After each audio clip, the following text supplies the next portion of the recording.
சென்னை நந்தனம் YMCA மைதானத்தில் பிரதமர் மோடி பங்கேற்கும் பாஜக பொதுக்கூட்டம் இன்று மாலை நடைபெறவுள்ளதை அடுத்து பாதுகாப்பிற்காக அங்கு ஏராளமான போலீசார் குவிக்கப்பட்டுள்ளனர்.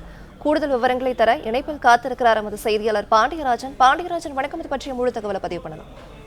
சென்னை நந்தனத்தில் இருக்கக்கூடிய ஒய்எம்சிஏ மைதானத்தில் பிரதமர் நரேந்திர மோடி கலந்து கொள்ளக்கூடிய பாரதிய ஜனதா கட்சியினுடைய தாமரை மாநாடு பொதுக்கூட்டமானது நடைபெற இருக்கிறது.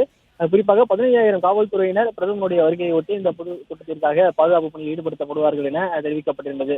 தற்போது அந்த நிகழ்ச்சி தொடங்க இருக்கக்கூடிய அந்த மைதானம் நிகழ்வு நடக்கக்கூடிய அந்த மைதானத்தை சுற்றிலும் ஆயிரக்கணக்கான போலீசார் குவிக்கப்பட்டிருக்கின்றனர். குறிப்பாக ஒய்எம்சிஏ மைதானத்திற்குள் அந்த வளாகத்திற்குள் வரக்கூடிய அனைத்து வாகனங்களும் காவல்துறை வாகனங்கள் அல்லது அதற்கான அனுமதி அட்டை வழங்கப்பட்ட வாகனங்களுக்கு மட்டுமே அனுமதி தற்போது வழங்கப்பட்டிருக்கிறது. மேலும் வெளியில் இருந்து வரக்கூடிய பாஜக தொண்டர்களுக்கான வாகன நிறுத்தங்கள் தனியாக அனுமதிக்கப்பட்டிருக்கிறது. மேலும் உள்ளே செல்பவர்களுக்கான அந்த அடையாள அட்டை காண்பிக்கப்பட்ட பிறகுதான் உள்ளே தற்போது வரை அனுமதிக்கப்படுகிறது.